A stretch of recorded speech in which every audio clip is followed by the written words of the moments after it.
교수님 네, 안녕하세요. 안녕하세요. 예, 벌써 화평의 소리 22번째가 예, 되네요. 예, 오늘은 지금까지 한 것에 대해서 우리 이종진 교수님께서 요약하고 또 정리하는 네. 시간을 가지도록 하겠습니다. 네. 예. 그러니까 한 22번이면 아직 뭐 절반은 좀 안 됐지만 시간으로 치면 말한 시간만 10시간이 넘는 것 같아요. 그렇죠. 예. 예. 그다음에 제가 한 내용의 주제들이 그렇게 가벼운 주제는 아니기 때문에 그렇게 뭐 좀 쉬운 것도 아니고, 그다음에 제가 워낙 이제 근본적인 문제를 다룬다 그랬기 때문에 좀 큰 그림을 그려야 이제 되기 때문에 아직까지도 더 그렇게 그려야 될 게 많이 있지만, 이제 그동안에 해온 것이 뭔가를 이제 지금 또 까먹을 수도 있어요. 예. 네, 그래서 제가 다시 한번 그 정리를 하고 내가 이제 다시 들어봤을 때 좀 미흡하다고 생각하는 것들은 좀 보충을 하겠습니다. 그래서 그 이제 첫 번째, 그 처음 시작할 때 우리 삶의 근본적인 문제가 뭐냐 그랬을 때, 이 세상이 뭐냐 그랬을 때 이 세상이 훈련과 학교 같은 거다 이렇게 얘기를 했습니다. 근데 이제 그 말을 하고선 곰곰이 생각해 보면은 하나 좀 이렇게 보충해야 될 것이 어떤 체험장이다 이런 말을 하고 싶어요. 그러니까 여러 가지를 체험하는 곳이다.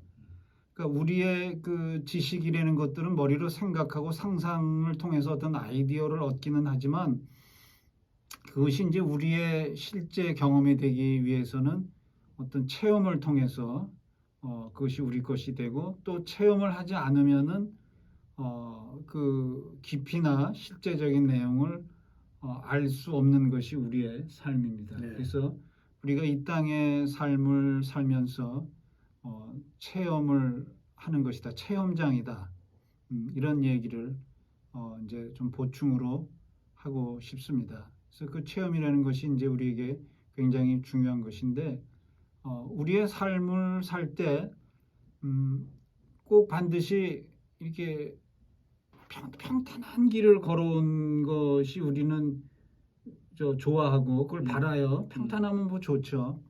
가기도 쉽고 살기도 쉬운데, 평탄한 길을 걸어온 그 사람은 이 땅의 삶과 우리 자신의 존재에 대해서 그다지 잘 모른다 이렇게 볼 수가 있습니다. 그렇죠. 여러 가지 우여곡절을 겪고 또는 성공과 실패를 하고, 그 다음에 뭐 사람을 만나고 헤어지고 또 생명에 태어나는 거, 죽는 거, 이런 것들을 이제 우리가 보고 체험하면서 이제 우리의 생각과 감정이 풍부해지고, 이제 그 속에서 좀 더 깊은 어떤 통찰력을 얻고 우리의 존재가 좀 더 성장하고 좀 더 깊어진다, 그렇게 말을 할 수가 있습니다. 그래서 제가 이 땅을 살았을 때 마지막에 중요한 것은 아까 말했듯이 아주 쉽고 편안하고 즐겁게 살았다, 이것이 잘 산 것이 아니고, 살고 났을 때에 그 사람이 그 어떠한 사람이 되었는가, 예, 그 천국과 지옥도 그걸로 결정난다고 이제 보는 그 점이 가장 중요하다고 볼 수 있습니다. 그러니까 우리가 어떤 사람이 되는가, 그리고 그 우리가 삶을 살면서 성공하는 것도 있고 실패하는 것도 있습니다. 뭐 제가 나이 들어서 이제 보고 이렇게 친구나 봐도 이렇게 성공적으로만 산 사람은 없어요. 네. 그러니까 어느 분야는 성공하기도 하지만 또 어느 분야는 실패하기도 하고, 그래서 모든 분야를 다 성공한 사람도 없고 또 모든 분야를 다 실패한 사람도 거의 없어요. 어느 부분은 실패를 했지만 또 어느 부분은 얻었다, 그런 내용들을 이제 볼 수가 있는데, 성공을 했든 실패를 했든 그 자체만 중요한 것이 아니고 그것을 통해서 무엇을 얻었고 어떤 사람이 되었나, 네, 맞습니다. 이것이 중요하니까 꼭 실패했다고 나 굉장히 요번 삶을 굉장히 좀 실패했네, 뭐 그런 그 생각이 든다 그래서 너무 우려하거나 좌절할 필요도 없이, 그걸 통해서 내가 그럼 뭐를 깨우쳤고 뭐를 경험했고 뭐를 배웠나, 그런 부분을 하고, 또 잘못했다 생각되는 것들은 또 우리가 회개를 한다든지 돌이킨다든지 뭐 각성을 한다든지 그러한 그 삶을 살고 그런 생각을 하면 될 것 같습니다. 네. 네. 하여튼 뭐 고난이 축복이라는 이야기도 있듯이 네. 그냥 평탄한 길로만 간 사람들과 네. 우여곡절을 겪은 사람들의 네. 와 나름대로 이렇게 만남을 가져보면 깊이가 틀리죠. 예, 예. 예. 근데 이제 나도 꽤 고난을 많이 겪어본 사람인데 고난이 축복이다 단순히 말하면 좀 화가 그렇지, 나요. 그 맞아요. 그건 화가 아니 나요. 그러니까 이제 그러니까 고난이 단순히 축복이 아니고 그 고난에 어떠한 대처를 했고 예. 고난을 통해서 뭐를 얻었냐에 맞아요. 따라 축복이 될 수도 있고 맞아요. 축복이 안 될 수도 있고 아이고 고난은 사람 망가뜨려요. 상처 내고 아니 고난이 심한 건 원치 않지 누구도. 예, 그러니까 그거 괜히 고난 당하는 사람한테 가서 고난 그런 그따구 소리 하면 안 돼요. 예, 그건 안 되고 예. 그냥 고난 당하는 사람이 있으면은 그냥 그 고난 당하는 거를 이렇게 공감을 맞아요. 해주려고 그런다든지 그게 제일 중요하죠. 그 사람을 이해하려는 그 맞아요. 사람들의 처지와 입장과 생각을 감정을 이해해 보려는 노력 그리고 할 말이 없으면 가만히 있는 게 질나요. 맞아요. 괜히 쓸데없는 말을. 근데 이제 그럴 때 예. 돌파구를 마련해 줘야 될 때가 있잖아요. 네. 본인이 아니고 제 3자가 볼 때 지금 저 상황에서는 빠져나올 길을 뭔가를 이렇게 열어줘야 되고 좀 그거를 인도해야 될 때가 있지 않습니까? 그건 내가 주변에도 보면은 완전히 그냥 우울증으로 완전 집에만 있으려고 그러고 자기 자신을 너무 학대를 하더라고. 그 상황에서는 무조건 나와서 뭔가를 새로운 돌파구를 찾아야 되는데 그게 참 쉽지 않아요. 근데 이제 그 경우도 타이밍이 있는 것 같아요. 그건 그래요. 그러니까 이제 이 사람이 빠져나올 시점이 됐다든지 그렇게 할 때는 그것이 이제 필요한데 이 사람은 아직까지도 안 된 데 가서 빠져나오게 하려고 하는 거는 또 그 사람을 더 괴롭게 하죠. 그렇죠. 그럼 계속 지켜보면서 이렇게 타이밍을 잡아야죠. 그러니까 맞아요. 모든 게 이제 타이밍이라는 게 스포츠나 사업에서만 중요한 게 아니고 굉장히 중요하죠. 스포츠나 타이밍에서 놓치면은 전투도 그렇고. 근데 이제 우리의 삶에서도 이제 어떠한 타이밍이라는 게 있기 때문에 그거를 잘 좀 이제 맞춰서 해야 될 것 같습니다. 그게 지혜롭게 해야죠. 이제 그 다음에 이제 그 하나님의 우리의 존재가 뭐냐 그랬을 때 그냥 성경 용어로 이제 하나님의 자녀로 우리는 태어난다라는 것이고 그것이 자녀가 다 됐다라는 건 아니고 자녀가 되어져가는 과정이 아까 말한 여러 가지를 배우고 경험하고 하는 것들이 우리가 하나님의 자녀가 되어지는 과정이다. 근데 그게 꼭 좋게만 좋은 일만 겪으면서 되는 거는 아니고 여러 가지 그렇게 이제 되어져가는 과정이다라는 이야기를 하고 싶고. 근데 이제 제가 제일 많이 이거 너무 부족하게 말했다고 생각하는 것이 그러면 어떻게 살 것인가를 말할 때 또 너무 제가 이제 성경의 용어에 집착을 했는데 그 성경의 용어가 성령을 따라 이제 행하고 살라 이런 말이 있기 때문에 그렇게 말을 했는데 그거는 틀린 말은 아니지만 1차적인 말은 아니에요. 그러니까 이거를 그림을 그리기가 굉장히 애매한데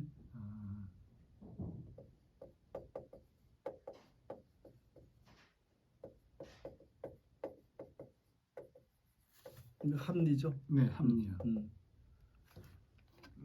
이성적, 합리적. 예, 그러니까 너무 막 또 흘렸으니.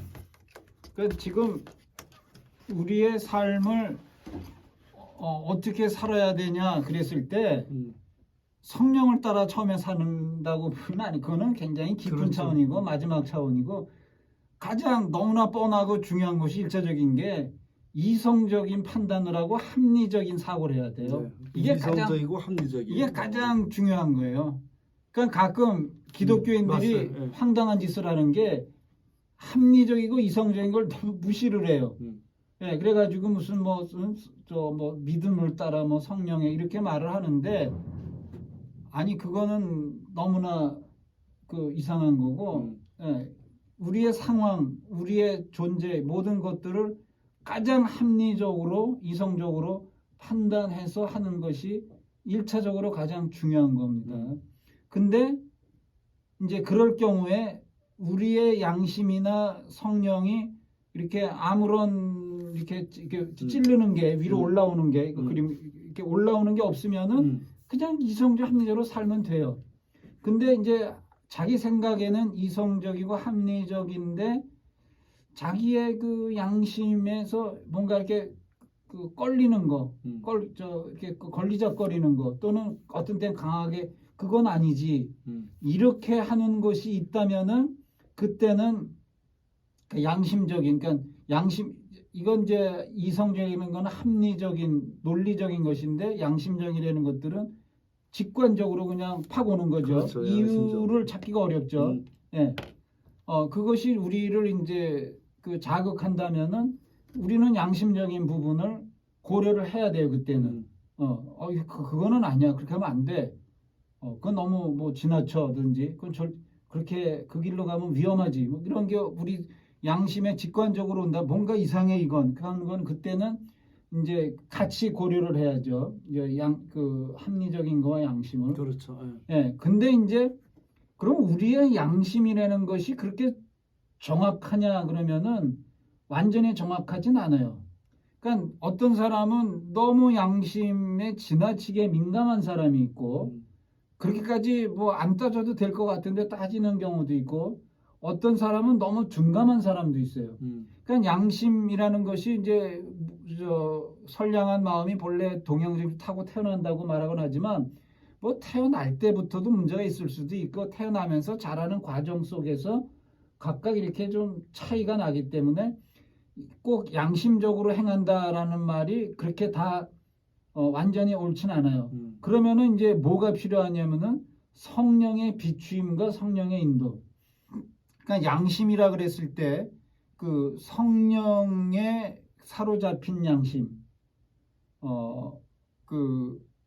그러니까 그렇게 될 경우는 이제 그거는 아주 굉장히 절대적이라 볼 수 있는 강력한 인도라고 볼 수 있는데, 그러니까 이제 양심이라 할 땐 직관적이라고 말하지만 이제 성령의 인도 이렇게 할 때는 이거는 거의 영감적, 초월적, 이설적이고 이제 그런 뭐가 우리 가운데 이제 온다. 전혀 생각하지도 못했던 뭐가 우리 가운데 온다. 그 방식이 여러 가지 있기 때문에 거의 계시처럼 온다. 이제 그랬을 때는 그거를 그러니까 이게 그렇게 하나만 가지고 하는 게 아니에요. 그러니까 어떤 때는 이것만 가지고도 이성적 함정만 해도 돼요. 그 다음에는 양심까지 포함해도 되고 그 다음에는 이걸 다 포함해서 종합적으로 판단해야 될. 그러니까 뭐 성령 인도라는 게 음성으로 올 수도 있고 뭐 환상으로 꿈으로 뭐 어떤 환경 뭐 여러 가지 통찰이 올 수가 있어요. 그러니까 그런 것들을 다 이렇게 포함해. 이건 굉장히 어려운 문제인데 성령이 관여하는 건 아주 중대하고 어려운 문제. 우리 삶의 방향을 막 결정하는 중대한 문제에는 이제 성령이 간섭을 하지만 보통은 그냥 우리가 그 합리적으로 그 웬만한 거는 양심적으로 그냥 하면 되지. 이게 꼭 뭐 하나님이 뭐 해라 하지 말라 그걸 일일이 지시를 하진 않거든요. 저는 한때 그거를 바란 적도 있어요. 성령이 우리 삶을 일일이 지시해주고 인도해주면은 확실한 길을 갈 수 있지 않을까, 죄를 짓지 않을 수 있지 않을까 이렇게 생각을 젊은 시절에 한 일이 있는데 쭉 살아보니까 그렇지는 않고 어떤 그 중대한 시점에만 어떤 그런 특별한 관여가 있지 나머지는 이게 그 뭐 이성적이나 양심적인 것도 크게 보면은 하나님의 영역 안에 들어가기 때문에 이것도 다 신적인 거예요.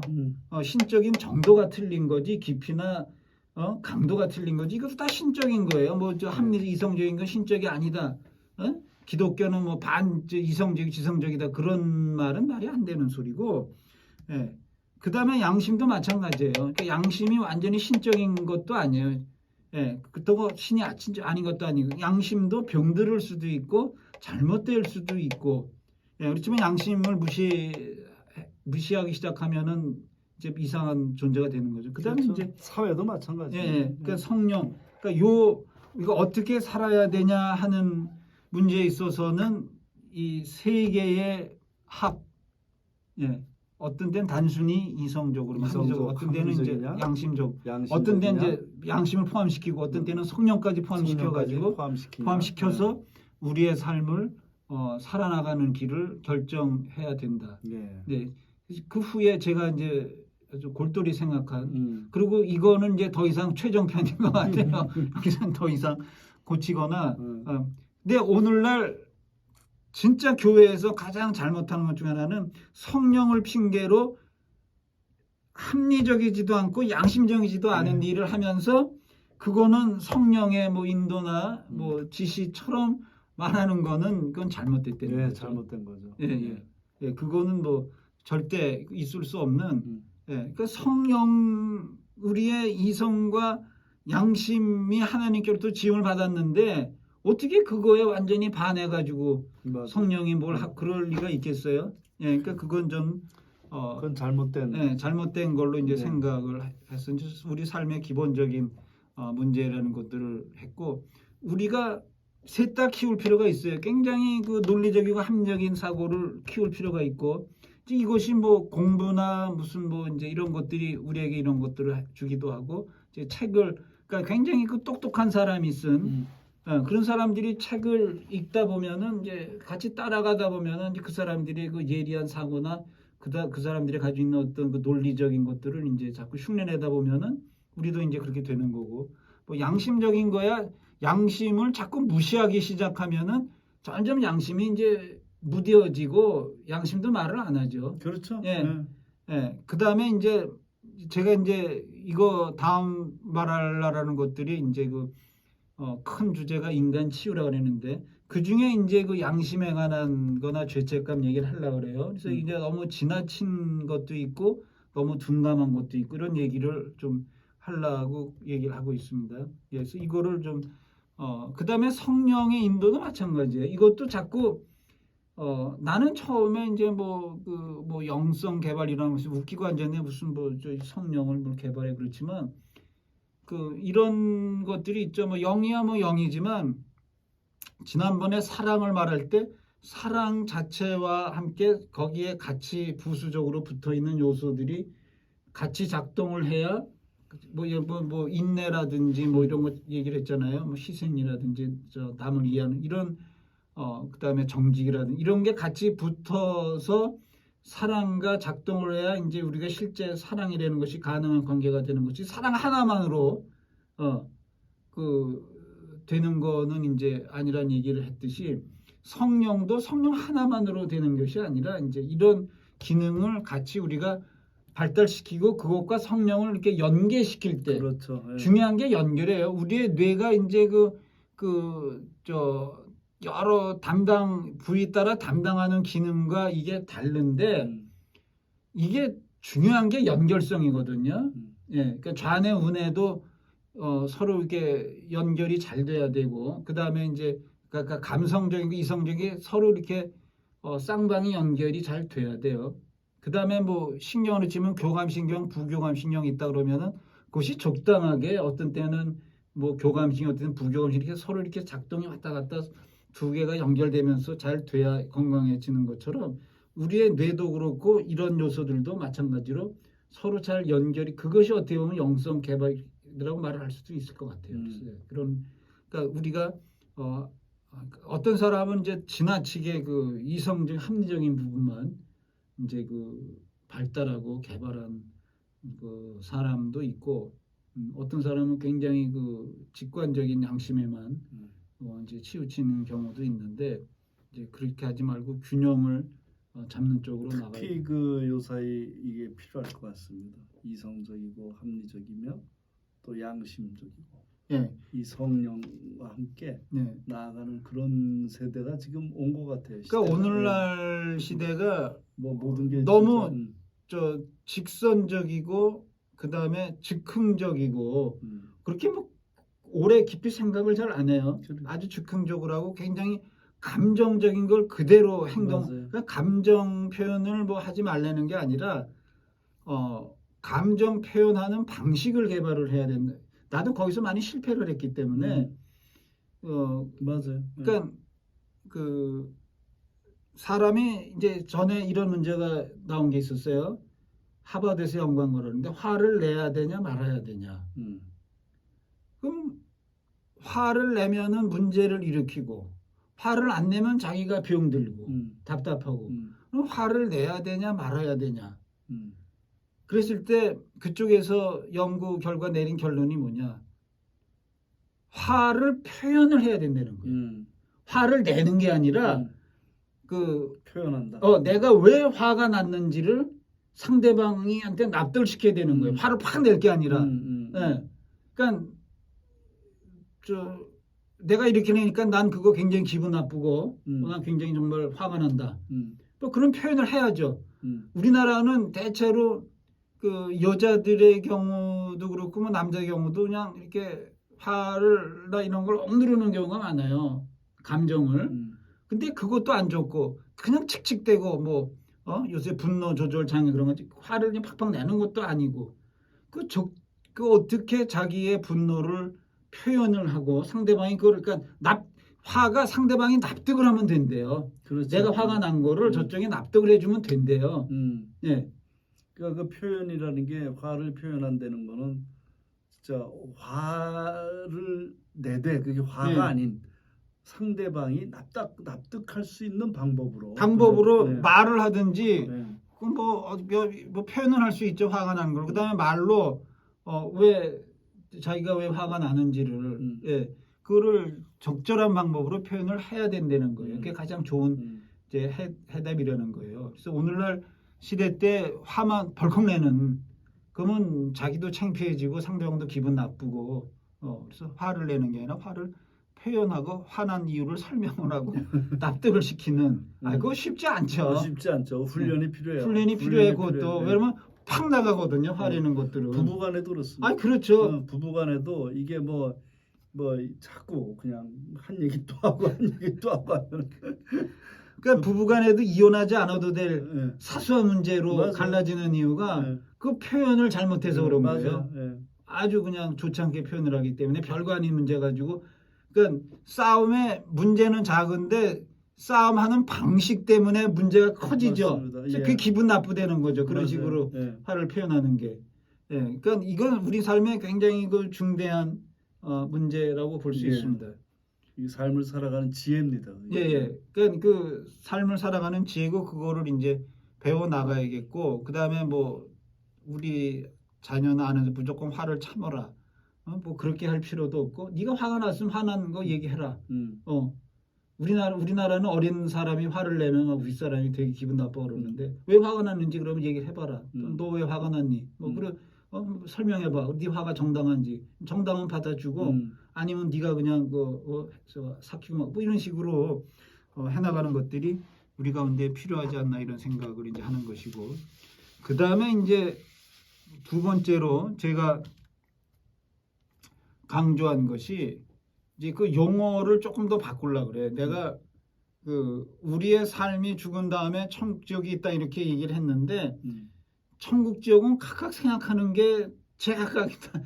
세계 각국 뭐 종류가 다 막 다르기 때문에 그거는 좀 이제 그 표현보다 그 우리의 존재 이 세상보다 한 단계 고차원의 세상, 영적인 세상이 존재하고 우리가 육체적인 거를 떠나서 그 속에서 사는 세계가 또 존재한다.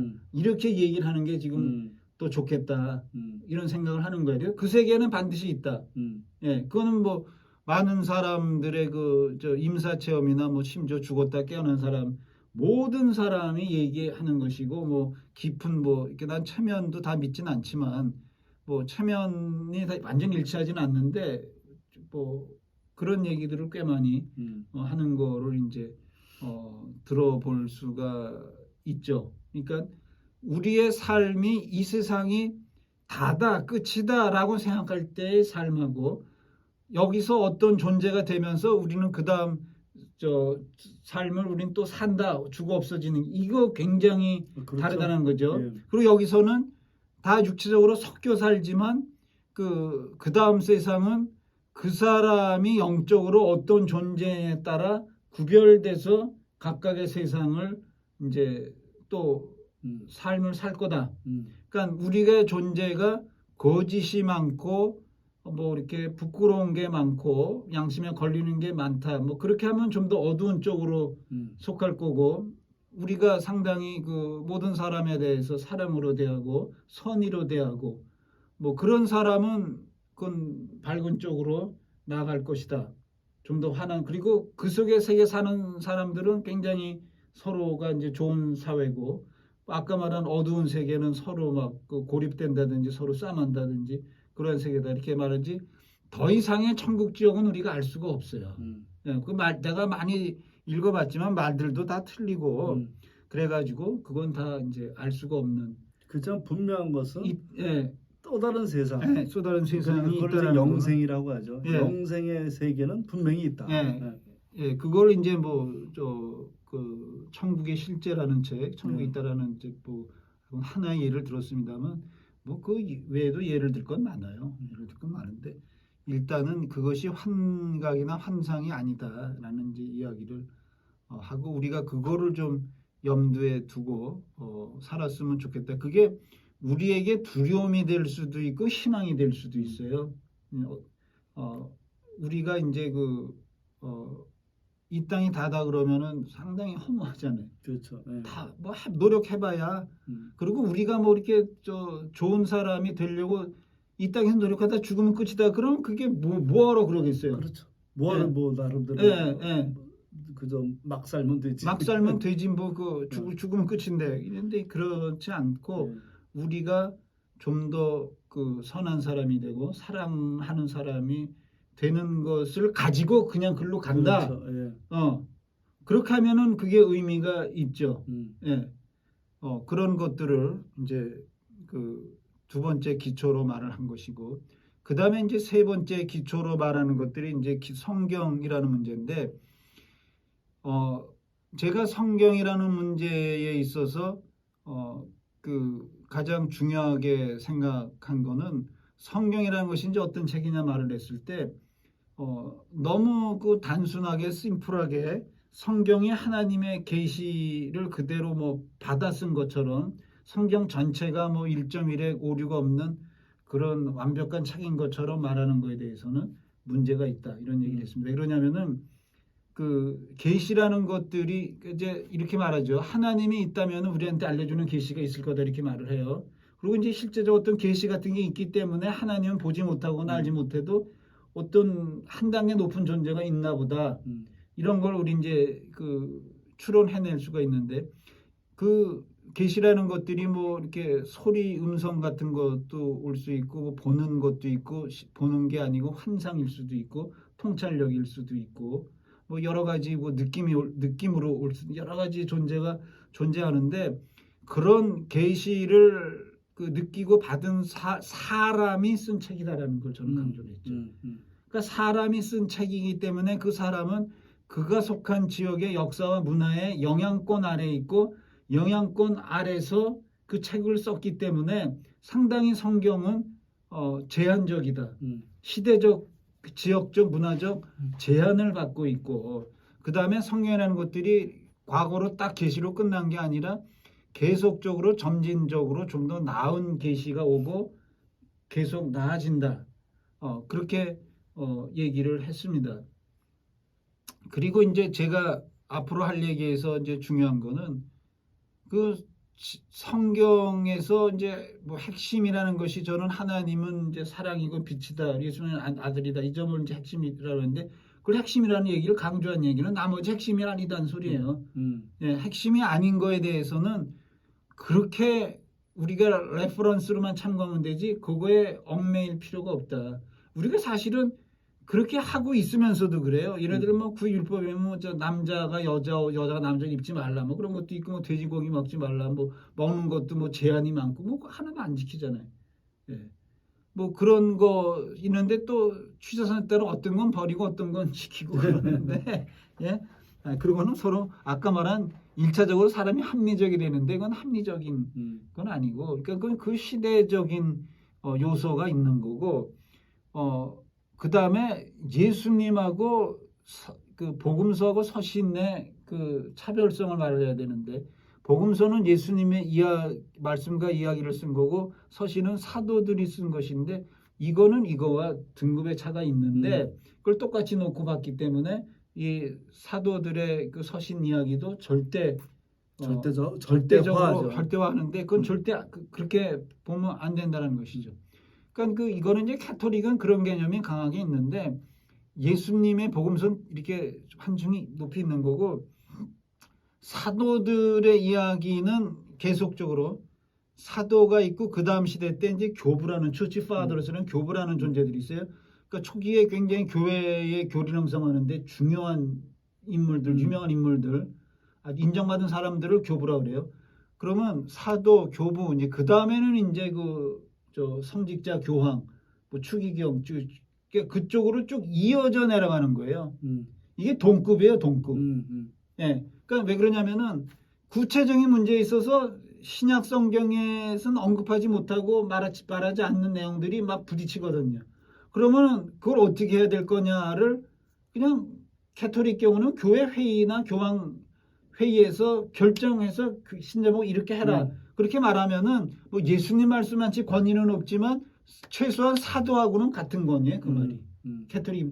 나는 그거는 좀 상당히 괜찮다고 봐요. 그러니까 오늘날 우리가 이야기하는 것들도 그냥 뭐 바울이나 뭐 나머지 뭐 야고보나 우리 같이 뭐 진짜로 교제할 수 있고 서로 이렇게 할 수는 비판도 하고 뭐 이런 수준이지 그 절대적으로 여길 수 있는 말씀은 아니고 그다음에 설령 예수님의 말씀이라 할지라도 예수님도 그 당시 사람하고 말을 했기 때문에 그렇죠. 네, 뭐 영원한 시대 사람의 말을 한 게 아니거든요. 그 시대 사람하고 말을 하려면 그 시대 사람의 상황 속에서 그들의 이해 속에서 말을 해야지 그걸 떠나서 말을 한다라는 건 뭐 말이 맞습니다. 안 되죠. 그러니까 예수님이시라도 네. 그 당시에는 그 상황하에 맞게 네, 하신 말을 거고 한 거예요. 지금 이 시대에 오신다 그러면 또 지금 또, 상황에 예, 맞게 그렇게 할 예수님이 거죠. 말씀을 하시는 이제 그렇게 거죠. 하니까 이제 그 성령이 필요한 거고 그렇습니다. 예. 그다음에 우리의 아까 이성과 양심이 필요해. 그렇게 해가지고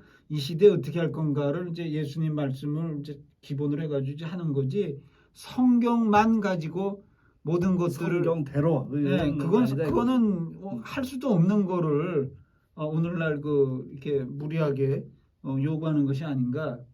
이런 이야기를 저는 이제 하면서 근본주의적인 뭐 축자 영감이니 뭐 또는 성경의 완전성 이런 것들을 성경이 그런 제한이 있기 때문에 불완전하다. 불완전 뭐 오류다 이런 말보단 불완전하다 이런 이야기를 좀 했습니다. 그래서 이거는 좀 오늘날 우리가 좀 넘어가야 될 중대한 한국 교회가 왜 문제에 부딪히고 있냐. 뭐 많은 구체적인 잘못들이 있지만 그 모든 거를 떠나서 그 밑에는 좀 이게 근본적인 이런 문제를 깔고 있지 않나 하는 거고 저는 이제 개신교를 이제 비판을 이제 하고 있는데 그 중에 이제 비판하는 중 가장 중요한 게 하나가 믿음만 뭐 은혜만 이런 거를 부정해 버렸어요. 개신교 종교 핵심인데 그러니까 믿음만이 아니고 믿음하고 사랑이 같이 필요하다는 얘기를 했어요. 저는 믿음이 기초고 사랑이 같이 필요하다. 이게 믿음의 시작해서 사랑으로 나아가야 된다는 것이고 그다음에 이제 은혜만이라는 것들을 이제 그건 아직 구체로 얘기를 안 하고 차차 얘기를 할 건데 간단히 말하면 이런 것들이에요. 똑같아요. 은혜도 기초예요. 맨 처음에 무조건 주어지는 것이 있고 그 다음에 주어진 것을 가지고 또 도와주는 은혜를 힘입어서 우리가 해나가는 것 이러기 때문에 그 은혜라는 걸 잘못 이해하면 또 이상한 그 구원 못 받은 구원만 나가는 이제 그 얘기를 이제 차차 할 건데 시간이 이제 지나가서 뭐 한두 마디 좀 질문 있으면 몇 가지만 보충하고 나오겠습니다. 그럼 이제 오늘로서 이거는 뭐 정리를 하시고 정리를 이제 한 거고 이제 정리 하나 못한 건 이제 자본주의에 대해서 정리 좀 못했고 그것도 다음에 간단하게 시작할 때 하고 그다음에 다음 주에는 제가 성경 중에서 가장 중요하게 여기고 제 얘기하려는 것이 핵심에 들어가는 산상수훈 그 설명을 왜냐면 나도 산상수훈 열심히 읽고 평생 생각했는데 솔직히 해서 마음에 드는 거 하나도 발견 못했어요. 그래서 내가 차라리 해설을 한번 좀 해보겠습니다.